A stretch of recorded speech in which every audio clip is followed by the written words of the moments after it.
Thank you so much for joining us today. So we are sorry that there's a little bit delayed, and this is our last webinar in this series. So thank you for all for joining us today. So we would like to have some brief introduction of our group first, and then we will have our speakers to share with us today. So yeah, thank you. So topics today will be on the uh, I'm sorry for the mistakes. The topics today would be on the climate change and the human security. So we'd like to introduce our group first. We are part of the RFRC, which is the largest humanitarian network. And then we act before and during and after the disasters. And then we work with 191 national societies.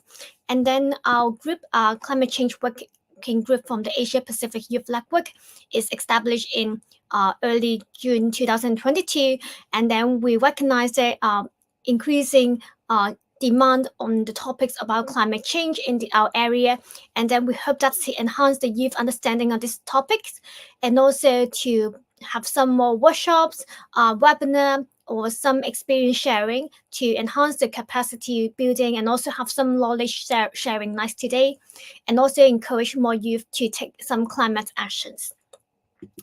So we're happy we have to have three speakers today. There may be some technical problems that Dr. Rahman will join us later, but then we are happy to have Dr. Abel and Dr. Wen now with us today. And then they are the environment and climate change specialists from ICRC. So to most of you know that ICRC is a independent neutral organization, and then they work a lot on ensuring the humanitarian protection and also assistance for the victims in the armed conflicts. And then there we found that there are lots of topics related to the climate change and also some this kind of conflicts, and then we are happy to have them today to share with us. So may I first have Dr. Albo first, and then he would share with us uh, on the topics on this area. Thank you. Thank you, Phoebe, for your very kind introduction. So,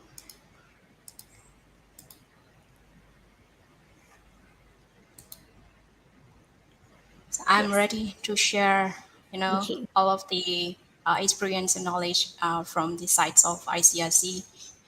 So, hello all, greeting from Yangon, Myanmar, and good afternoon from here. So, it's my pleasure to join this webinar and having a chance for sharing experience. Now is the time. So kindly allow me to take you all of the ICRC environment, especially our climate actions.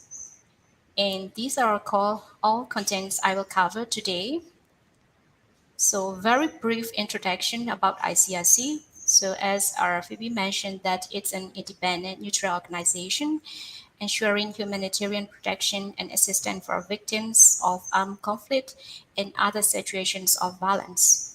And it takes action in response to emergency, and at the same time, it also promotes respect for our international humanitarian law and its implementation and national law. And now, allow me the origin of why ICIC take considerations for the climate actions nowadays. So it starts from the charter. We call it Environment and Climate Charter. So which aims to foster a strong commitment to climate action across the humanitarian community. And it's designed for all humanitarian organizations. Actually, it was developed by the ICRC and IFRC and Red Crescent societies. At the ICRC, we are committed to doing our part to help communities enduring conflict and other violence adapt to a changing climate and environment. So since our May 2021, ICRC signed the Environment and Climate Charter. So starting from this, our environment and climate change are, appears on the ICRC platforms. So in line with the charter, ICRC have established an initial set of 3 organizational targets reflecting the ICRC priorities. Here you can see the 3 organizational targets. So the first one, factoring climate and environmental risks. So we call it the kind of adaptation measures. And the second one, reducing the ICRC greenhouse gas emission. So we call it the mitigation measures. And the third one is only for the headquarter level. So only for the Myanmar, we only comply and stick on the first 2 targets. So this is our how we set the organizational targets reflecting our ICRC priorities. To this end, ICRC has committed to integrating climate risks into all operations by 2025, and the second part to reducing greenhouse gas emission by at least 50% by 2030 compared to 2018 levels. Now, let's move again to more concrete examples of ICRC climate actions. So we call it integration of climate and environmental risks in all programs and activities, what ICRC is doing. I know that most of you are already aware about the climate change, but we are a bit confused. What is climate risk? So let me mention a bit what is climate risk here. So it is the potential for actual and expected climate conditions. So it's about the rainfall and temperature to have adverse consequences on human and ecological systems. And this figure is showing that how people in Myanmar are suffering the effects of climate change and its adverse impacts on livelihoods, income, and health sector here. And also, you can also find here that sadly, but it's true that many more of the change of climate and risks of climate will happen in the coming years and the coming decades. So this figure is a really a good proof of why we need to take climate actions in our humanitarian work. And when we say climate smart programming, so I know that all of you, almost all of you are really, familiar with this word. So the climate smart programming. So when we say climate smart programming, it's about the consideration and integration of short-term weather and seasonal forecasts and long-term climate projections in our activities and programs. So the core value is to provide relevant, high quality support to affected communities by making sure that the climate risks are taken into account in the areas where ICRC operates by ensuring programs and our interventions are designed properly and accordingly. This pathway showing how do we start climate risk integration to ensure can be delivered systematically and reliably. So in Myanmar, according to our context, we really start with the assessment of what kind of climate risks in areas of our responsibility. Then we move to mapping of the climate and environment knowledge of the operational staff, and also we do awareness raising and the knowledge sharing with the operational staff, in country. And then we start our work for the climate smart programming. And then specifically, we move to support the climate risk integration in all of the ICRC programs, operations, and activities. Then, of course, we do implementation, then we followed by the monitoring process. And then, based on lesson learned, we developed plans for the next year. So this is how we move, how we work, and this is our pathway in the country context. And this is showing that, how can we achieve our works and operations very systematically and step by step. And more visible and comprehensive catalogs of example on the next slides. But I will focusing on the water and habitat, economic security, and the sector of health. So firstly, let me start with the water and habitat section.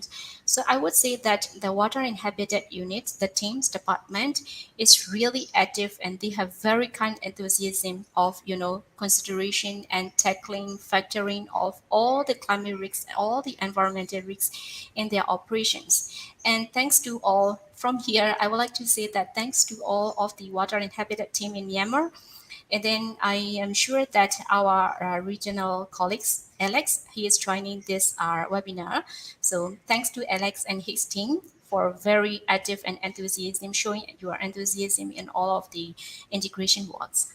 So if the rising temperature and increased water demanding during the hotter months and decreasing rainfall in land areas, it will lead to severe water shortages.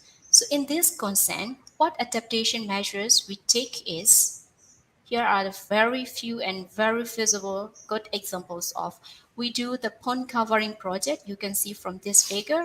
So it's about to minimize the evapotranspiration rate from the surface water so that the amount of water can keep at a certain amount and quantity as well.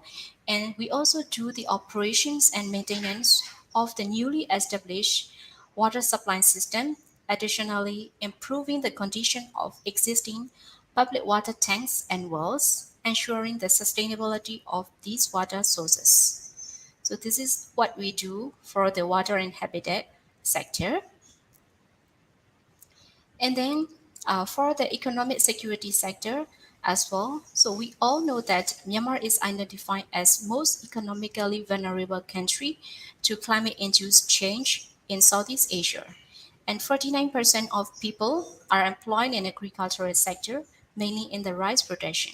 So in that cases, if the climate is more drier, hotter, and less rainfall, so it will really cause the productivity declines and reducing the yields, and also increasing the pest and disease problems.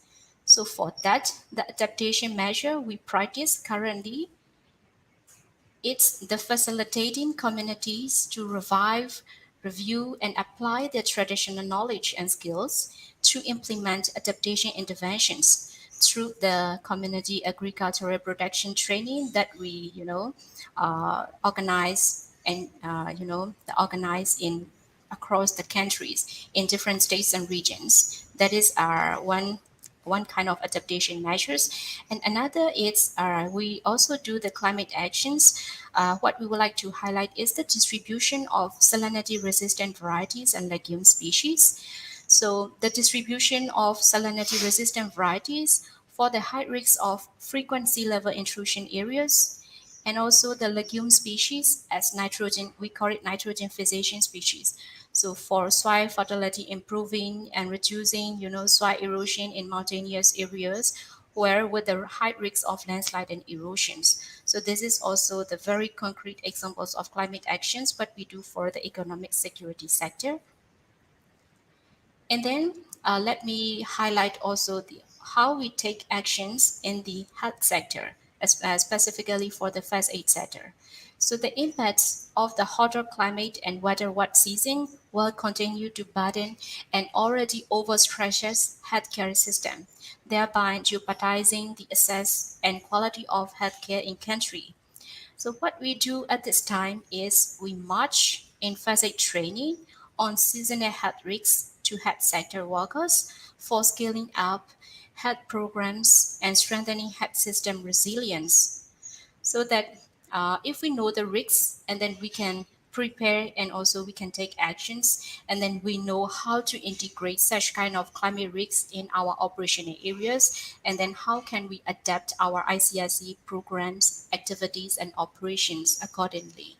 So this is our idea, and this is how we do the very concrete climate actions in three sectors. So what I mentioned so far is in the the concrete climate actions with the water and habitat department, and also economic security department, and also with the health departments. So there is currently how we handle and how we running our integration of climate risks into our ICRC programs so far. So We know the climate change. Of course, we know the climate risks as well. So why don't we take the actions? So we have the options that we will take actions, or we will live with the climate actions that we face, or we will leave our community with the climate risks. So that is, food for thoughts. Thank you for your interest and participation in this webinar. And of course, maybe you can raise all the questions or the comments and suggestions, any kinds of queries during this webinar as well. Or maybe you can reach me anytime. So I would be more than happy to reach you back. So thank you.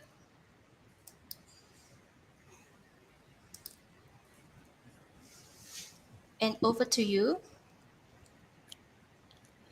Thank you, Dr. Elbow. So we are very happy to have you to showcase how they are related and how ICRC have worked on this.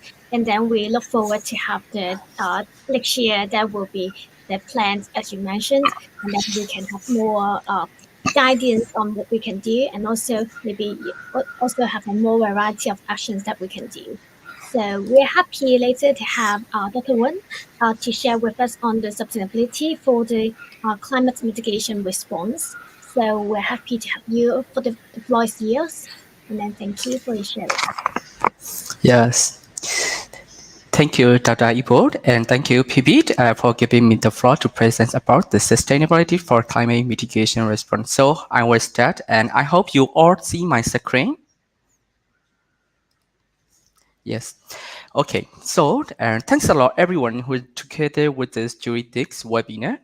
Speaking about the climate change and human security, we should not mix the environmental sustainability as well.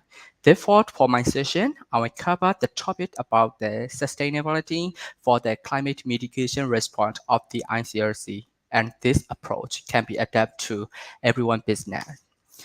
In terms of the climate change response, as you already aware in the previous slide presented by my colleague, dual approach such as the climate adaptation and climate mitigation had been considered to be aligned with the commitment of the Climate and Environment Charter.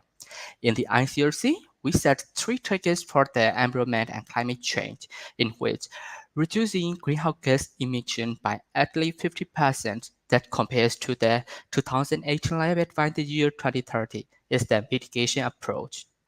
Through maximizing the sustainability of the organization, we determine to reduce the greenhouse gas emission of the ICRC.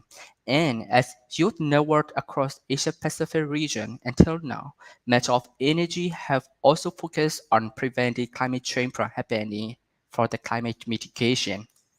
So in this slide, scientifically say that greenhouse gas emissions are the main cause of the global warming, and that leads to the extremely climate change. Among the greenhouse gas emission, carbon dioxide is the most predominant factor that contributes to the greenhouse gas effects, and as consequence, the earth and the oceans are getting warmer and warmer. Now, it needless to say, the environmental degradations and the disasters are happening in different ways across the globe due to the increase of the carbon dioxide emission in the atmosphere in our planet. For instance, landslides, drought, soil erosion, falling levels of the groundwater, air pollution, soil pollution, water pollution are happening almost everywhere. And it is quite obvious near you, near us annually. Progressively, environmental sustainability is decreasing, and people living in that areas is suffering more and more from the consequences of the environmental degradation, and the people are displacing due to those impacts. For instance, due to the lack of the sustainable waste management, one of the obvious example, the lack of the sustainable waste management, environmental degradation is worsening, and the emissions like the methane gas from the waste mountains contributes to the greenhouse gas emission that leads to the climate change. To mitigate the climate change happening, it is important to promote the environmental sustainability. Therefore, in order to reduce environmental footprints and to maximize the environmental sustainability, The Sustainable Delegation Process and the Sustainable Supply Chain Alliance are carried out as part of the climate mitigation response here in the ICRC. As I said earlier, climate change and the environmental sustainability are interconnected each other. That's why sustainable development principles are applying while implementing the mitigation response based on the three pillars: people, planet, and many such as social, environmental, and economic responsibilities. While performing the climate mitigation response, every activity should be performed with social consideration, environmental consideration, and economic consideration. And thus, the footprints from each business from each activity will be obviously less and sustainability will increase. In light of the three pillars in the organization practice, in the business practice, the sustainable consideration will be stronger, and then the footprints coming from the operations will be reduced. In order to begin sustainable delegation, I will explain what we are doing based on what we are doing.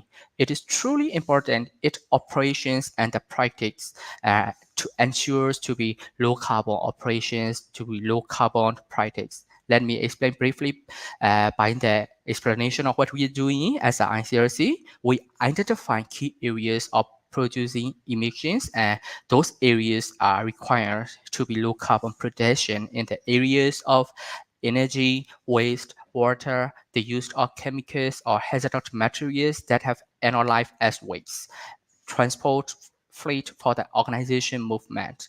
Moreover, under the Sustainable Supply Chain Alliance, warehouse management, procurement centers, and fleet areas. These areas are required that their daily operations are to be sustainable and low carbon operation. In terms of the energy, the use of energy efficient ways and green energy transition can reduce the emission costs for the climate change. And in terms of the waste management, which is very important and challenging everywhere, not only in my country, but also in the Asia Pacific region as well. And for the waste management for the waste area, our youth participation is really required to promote the waste hierarchy is crucial to promote the sustainability for that to reduce the environmental impact as well. And for water, it is also considered based on the local water availability and its consumption as well. In every organization and the business, warehouse management is also crucial for the sustainability. Implementing the solar installation and for the storage to supply power for 24 hours and systematic waste management as well to can improve the delegation sustainability and to reduce the footprint. For the procurement as well, as you see in the slide, we need to make sure our suppliers are also adapted the sustainable ways of packaging and to alleviate those are easy to become waste. By doing so, each practice can improve the sustainability of the organization and which is to fight the climate change. That's why we identify these key areas and we are considering this sustainability consideration in the uh, administration support activity in the premises in the logistics sector. These are about the area that consider sustainability and the sustainable delegation process and the sustainable supply chain alliance for the climate mitigation response. Yeah, in this slide, you would see the sustainable development process, and we formulate a green team with the inclusion of all staff members.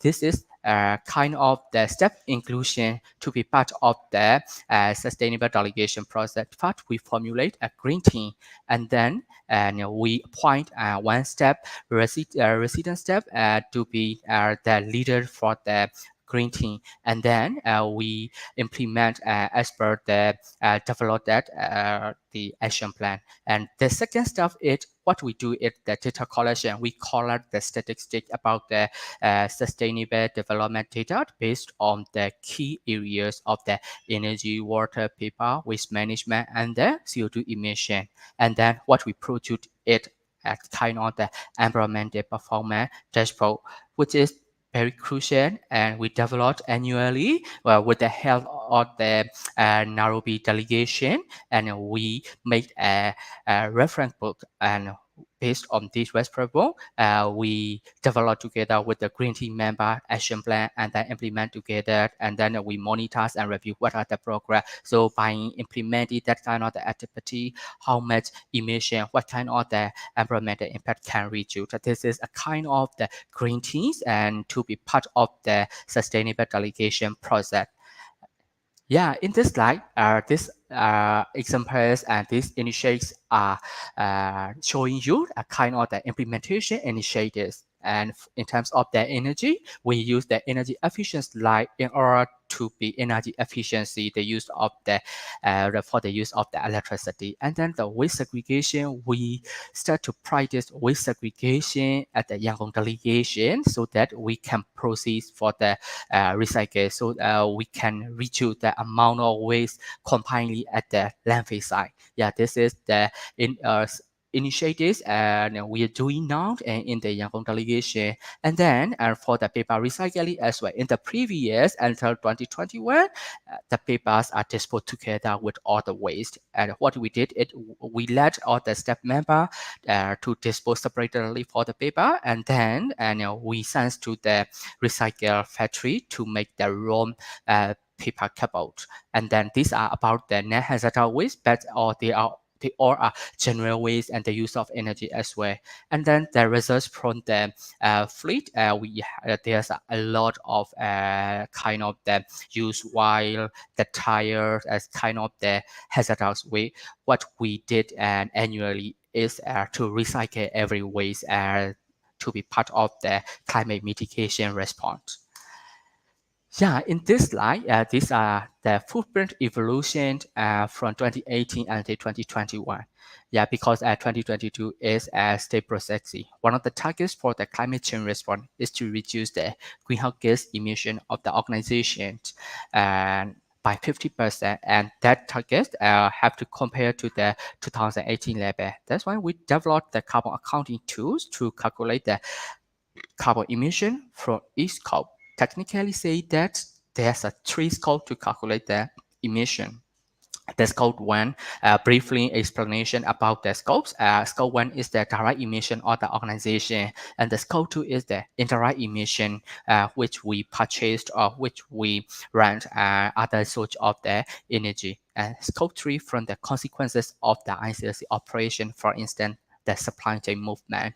We calculate each year for the total carbon dioxide for every ICRC delegation to be able to choose the reference, to know the consumption, to know the statistics.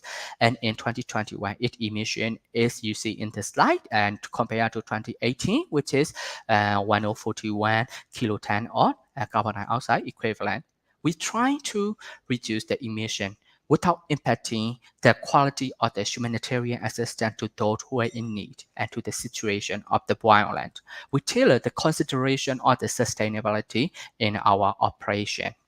These are about the statistics results comparing 2018 and 2021. Yes, for the response to the climate change, the table discussion are not really enough. Efforts from all dimensions are really required, and the road or use are definitely crucial to combat the climate change. That's why climate mitigation and climate adaptation responses are required to be balanced, and one aspect should not be left behind. The climate change is the most serious threat to life on our planet, and there's numerous solutions to the climate change for the climate mitigation. What the most important is the collaboration and the pragmatic application. Let's try to reduce the footprints to combat the climate change. We believe in the energy of the use. Here in this slide, we set the solution for each activity as the ICRC. We set every solution for both climate and environmental impact so that the footprint's protection can be obviously reduced, and the emission reduction scenario can be reachable in the targeted years.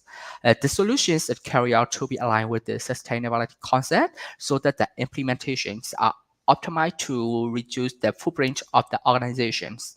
For instance, energy consumptions are reduced through energy efficiency ways plugs the renewable energy transition to stop using fossil fuels. Simultaneously, energy efficiencies and the sustainable practices are also considered in the planning of the construction work so that it can ensure the buildings are low carbon emission. On top of that, in the supply chain case, we negotiate with the supplier to apply the green practices such as they are reliable with the sustainable practices as possible as they can. That kind of solution are being practiced in the operations and the practice in our organizations to reduce the impacts of the climate and the environment. The climate mitigations are the solution-based and the results-oriented activity so that the emission reduction should be more pragmatic than the actions on the papers. Collective actions are the best way to fight the climate change, and youth-led climate action are crucial in response to the climate change to create success in climate action. Yeah, that's why I would like to give a gift. Climate change is real. For the response to the climate change, the table discussions are not really enough. Efforts for all dimensions are definitely required. And the role of youth, like now, youth from the Asia Pacific are really definitely crucial and really help to combat the climate change. And climate mitigation responses are really required to be balanced. Let's say any one aspect should not be left behind. The climate change is the most serious threat to our planet. So let's try to reduce the footprints to combat the climate change. We believe in the energies of youth. Thank you.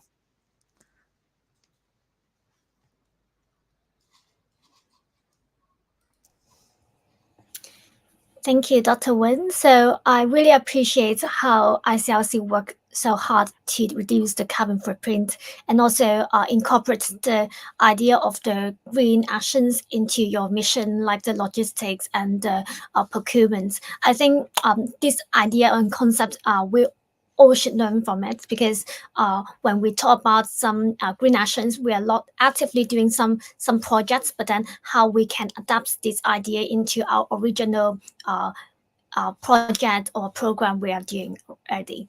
So thank you for your sharing. So may I have the slides to yeah.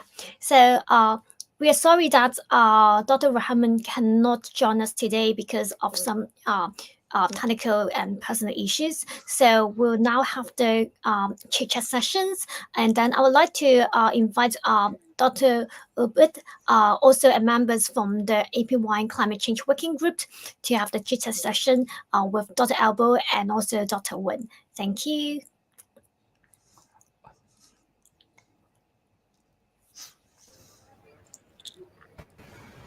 Hello, everyone. Am I audible?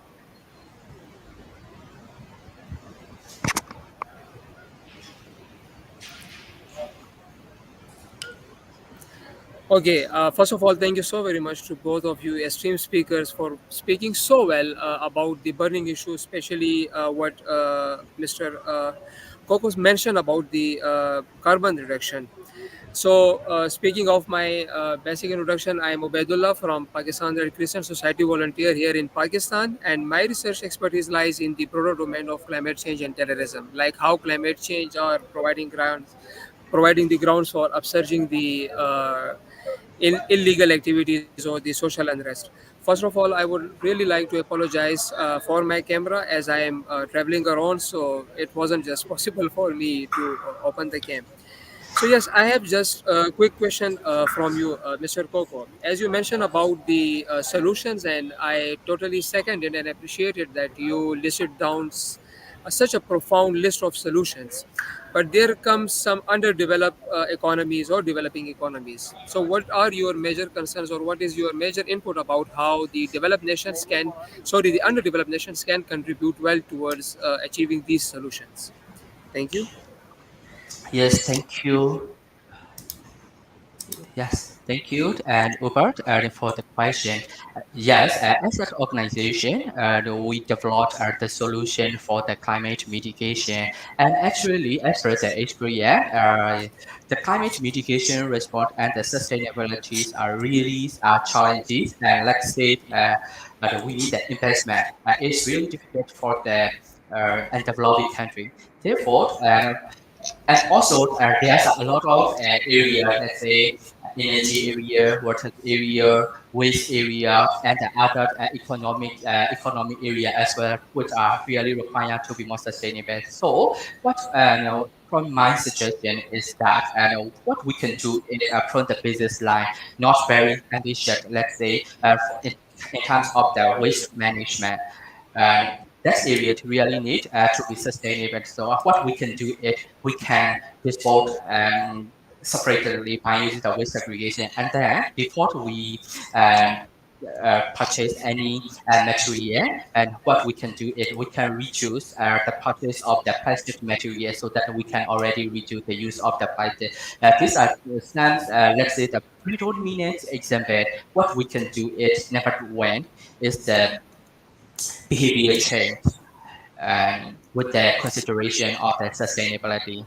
Yes, behavior change approach is really business, which has the big project, big result of the sustainability. That's one. What I would like to suggest is first is to focus what we can do individuals for the collective approach, like the behavior change. Yes. And also, youth can also contribute their idea, their knowledge, and by sharing each other in the environment. Yet, that way, I hope we can promote the sustainability for everyone. Yet, for the organization, which they can invest a lot or many so that they can make a big change through implementation. Yeah. Yes, thank you so much. That was such a detailed answer, and most probably, like for instance, like it will also help us, like how the developing economies or the underdeveloped economies might be able to, catch some or attract some proper climate finance from the global, like from the major global initiatives like the Green Climate Fund and all. So yeah, my next question is from Dr. Tendor. I sorry for the mispronunciation. But yes, my question from you is like, as you spoke about how to integrate the climate actions into the humanitarian actions, or how to bridge the gap between these two. So, what is your comment on how, like, for example, ICRC movement itself or any other civil society can promote, can enhance their social protection net using the climate action? Yes, I hope the question I wanted to ask was clear. Yes, thank you for the questions, and also thank you for your kind of facilitation skill as well, even though we don't see you in virtually. So I think the question is quite pretty much related that it's about the the human security. Why, no? Why should we have to know that the human security is being kind of under threat of climate change? So firstly, let me respond. It's about the the climate change and also the climate risks. It's really affect the food we eat, the air we breathe, the water we drink, and the places that provide us with shelter. And climate change can also impact people's health and well-being by altering the frequency and extreme, extreme kind of weather events and spread of certain present diseases because of the change of our climate and risk of their climate. So to be more specifically, for example, like the climate change, we really can contribute to our food security and also the increase the frequency and the intensity of the extreme weather events, which can lead to massive displacements and or migration, which is really a major issue nowadays over, I mean, globally, and also almost in some of the countries, and it really can lead to the conflict over food, water at all our arable land or in our also the border dispute as well. So that this is the key points are I would say that. hopefully I could cover some of the instances. Okay, very good to see you. So Yeah. yeah. No, no. Thank you so much for covering, because this was a really diverse, area. Like it is mainly it is the government institutions' responsibilities to align well their social protection schemes with the climate action. But by large, I heard and I have seen the articles and I have seen the studies that ICRC is taking a lead. So really great about it. Another question that is asked in the chat box is like, what should we know how the human security is under threat from the climate change, which I believe you deliver so well. So my other and last question is open to you both, and which is like, what is the major steps that the INGOs or the government institutions should take to involve the youth to tackle the climate migration? Hello, am I audible? You're you muted sometimes, but now we get you back.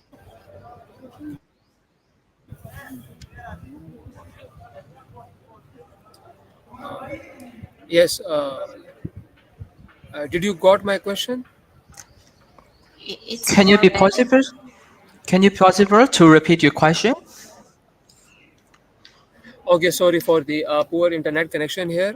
Sure. What I asked was like, what do you recommend for the national societies, like how they can incorporate or how they can involve their youth towards mitigating or towards fighting the climate migration nexus, like how youth can contribute towards this.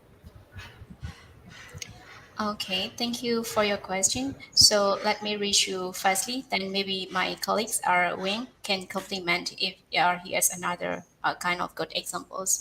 So firstly, you know that the National Society, it's our main movement partners. So everything we deal with the National Society for any kinds of cooperation with the youth and with the volunteers across the country, because not only ICRC, like other humanitarian organizations and other societies as well, they did not cover. The main reason, I would say that the main reason is that they could not reach to the community itself, and they could not cover 100% in any communities as well. So by taking the opportunity of the chance of the networking, the coverage of the national society, and also with the very huge inclusiveness of the youth and volunteers across the country, first step is by raising awareness, and then by enhancing their knowledge and experience that the climate risk is everywhere, but like Myanmar, for example, so we have very diverse geographical areas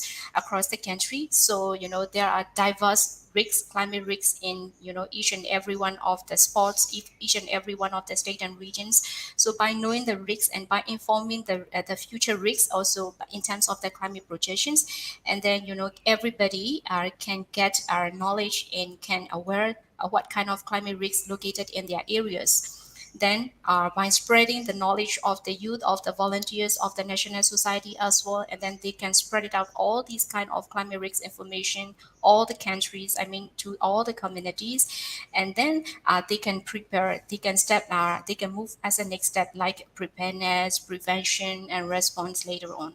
So I would say that the networking and by all inclusiveness of the youth and volunteer networks, I think that is the kind of the main linkages. I would say that. Thank you. Over to you, Going. If you have any.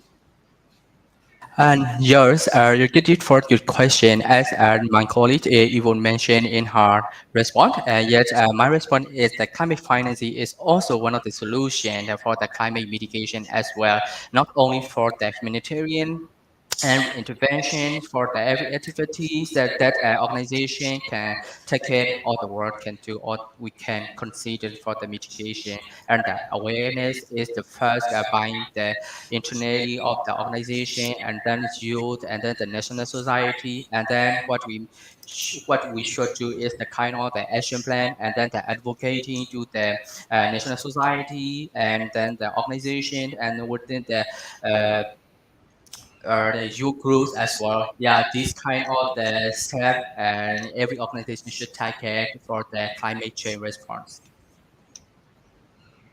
All right, thank you. So, just a follow up question from you, Dr. Tendor.